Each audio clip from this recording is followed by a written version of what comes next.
Hey everyone, welcome back to another episode of Smile and Talk. I'm Mark. And I'm Maria. Thanks so much for joining us again. Today we're diving into a super relatable topic, something that so many English learners struggle with. Understand English, but can't speak.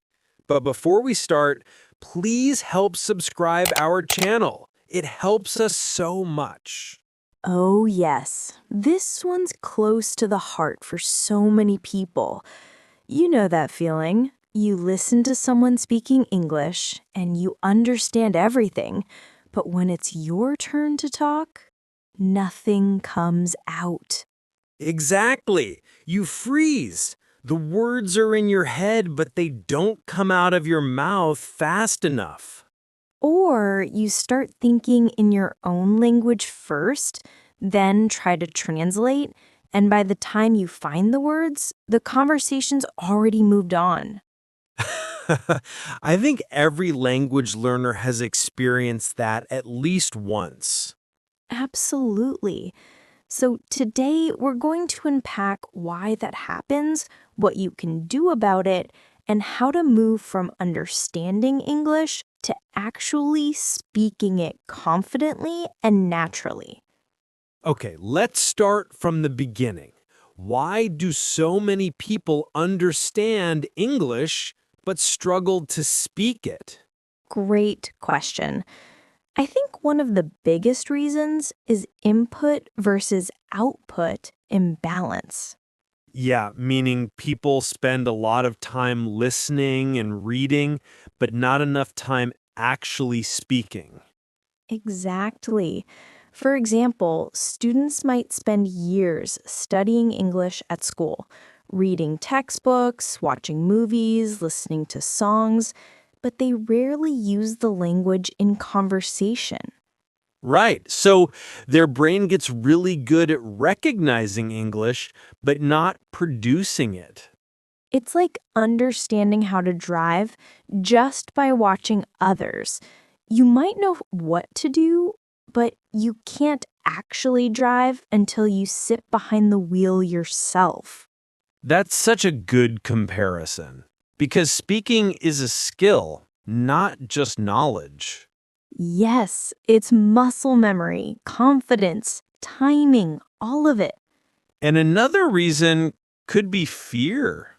Fear of making mistakes, fear of sounding silly. Oh, 100%. I think that's the biggest mental block for most learners.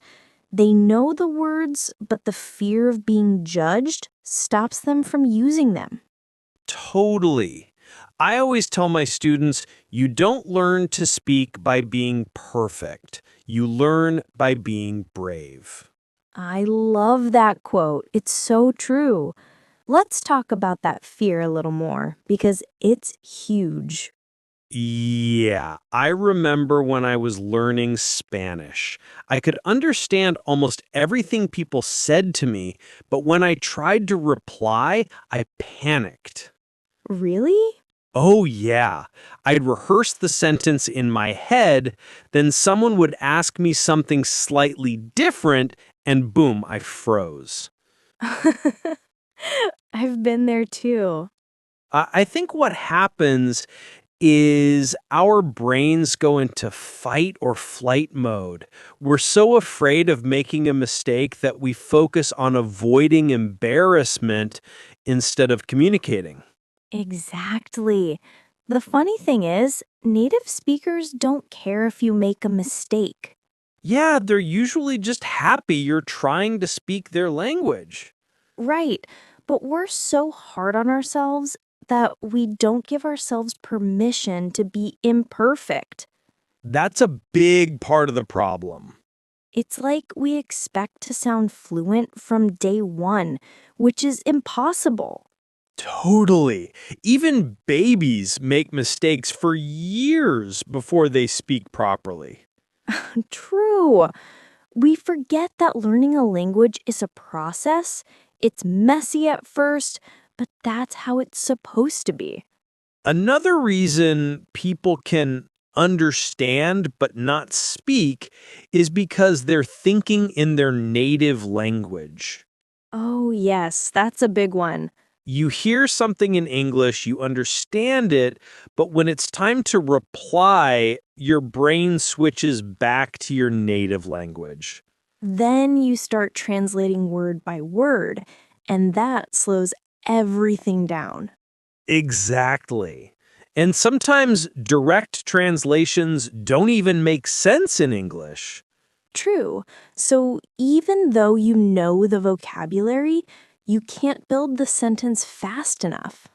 It's like running a race with weights on your feet.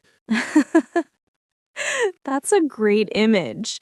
So the goal should be to start thinking in English, right? Right.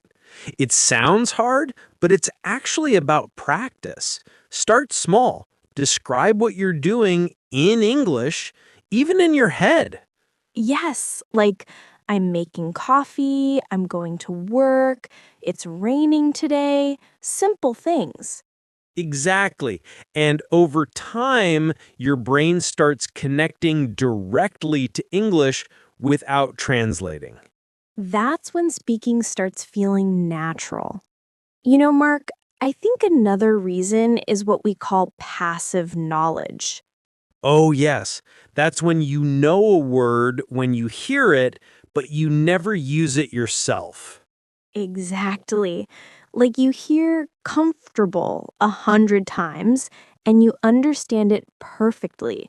But if someone asks you, how do you feel? You might say good or fine because you've never said comfortable before. That's a great example. Passive knowledge is like having tools in your toolbox, but never using them. So they just sit there, collecting dust. Yes, you need to take them out and start building something. Meaning, use your English actively. Don't just listen. Repeat, speak out loud, imitate. Exactly. Watch a show and pause to repeat what the characters say, or retell what you heard in your own words. Yes, that kind of active engagement turns passive understanding into speaking ability. Let's talk confidence, because I think it's the missing piece for so many learners. Absolutely.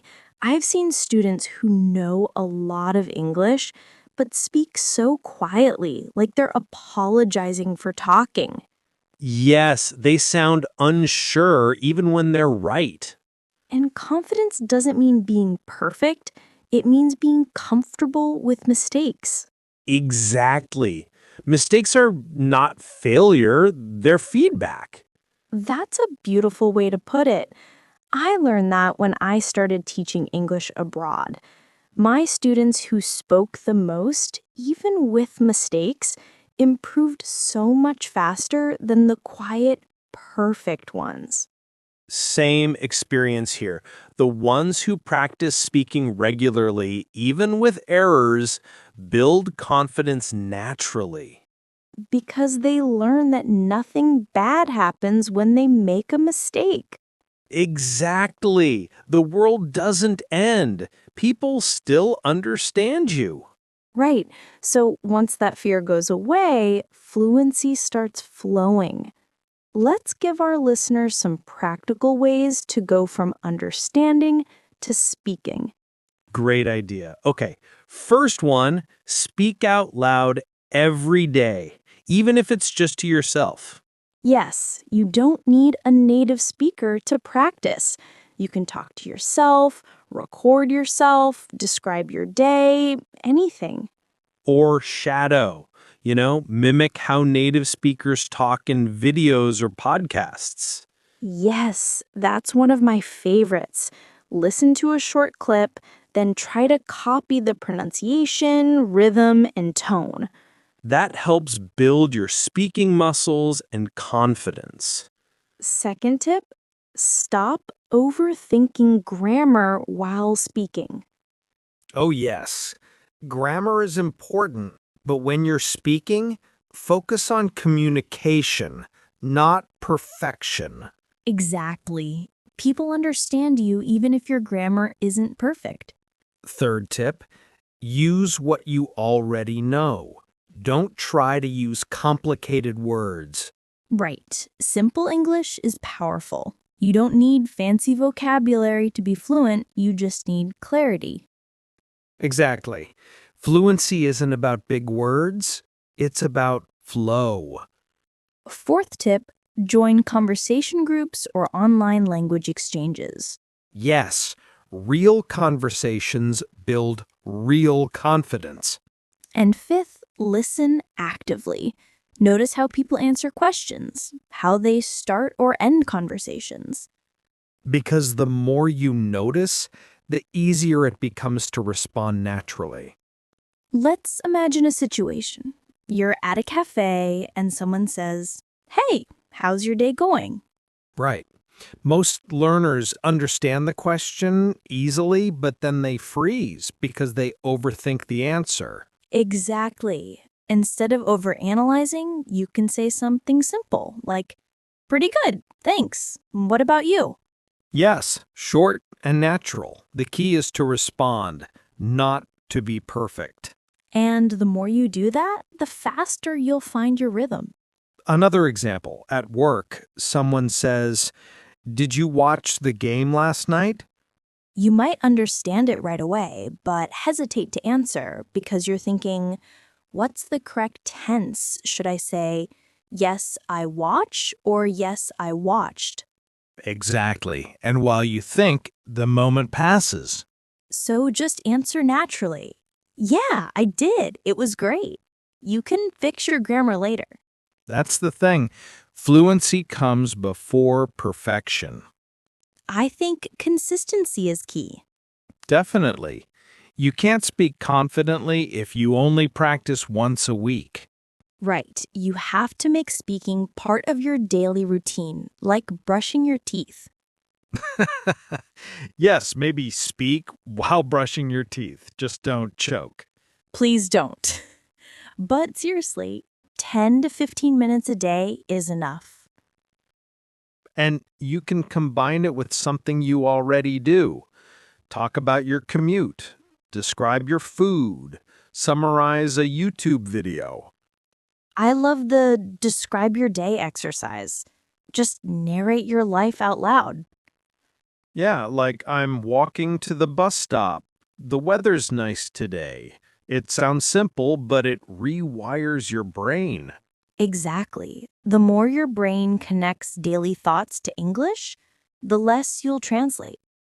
Let's talk about mindset for a minute because it's a huge part of this. Oh, yes. If you believe you can't speak English, you'll act that way. Exactly. You have to believe that fluency is possible for you. And stop comparing yourself to others. Oh, yes, comparison kills confidence. Everyone's journey is different. Someone might speak faster, but you might have better pronunciation or understanding. Right. Progress looks different for everyone. And celebrate small wins. Even a 2-minute conversation is a victory. Totally. Each time you speak, you get closer to fluency. I had a student once who understood everything I said in class, but never spoke. For months, she stayed silent. Oh, I've had that student too. Then one day, I asked her to help a new student who didn't understand a word of English. Suddenly, she started explaining everything fluently. Wow, that's amazing. She didn't even realize she could do it. The problem wasn't skill, it was confidence. That's such a good example. Sometimes we're capable, but we don't trust ourselves enough. Exactly. Once she stopped worrying about mistakes and focused on helping, her fluency came out naturally. That's beautiful. I think it's important to remind our listeners that fluency doesn't happen overnight. Definitely. It's like going to the gym. You can't lift heavy weights on day one. Right. You build strength slowly with repetition. And some days you'll feel stuck. That's normal. Yes. On those days, don't quit. Just keep showing up. Exactly. Even 5 minutes of speaking practice counts. Because the brain learns through consistency, not intensity. So, to everyone listening who understands English but feels like they can't speak, remember this: you can. Yes, you already have the knowledge. You just need to use it. Speak every day. Don't aim for perfect sentences, aim for real communication. And don't let fear stop you. The more you speak, the easier it becomes. Exactly. Mistakes are proof that you're learning. That's right. So go out there, start small, and keep speaking. You'll be surprised how quickly your confidence grows. Absolutely. All right, that's all for today's episode. Understand English but can't speak. Thanks so much for listening, everyone. Keep practicing, stay positive. And remember, don't just understand English, live it. See you next time. Bye, everyone.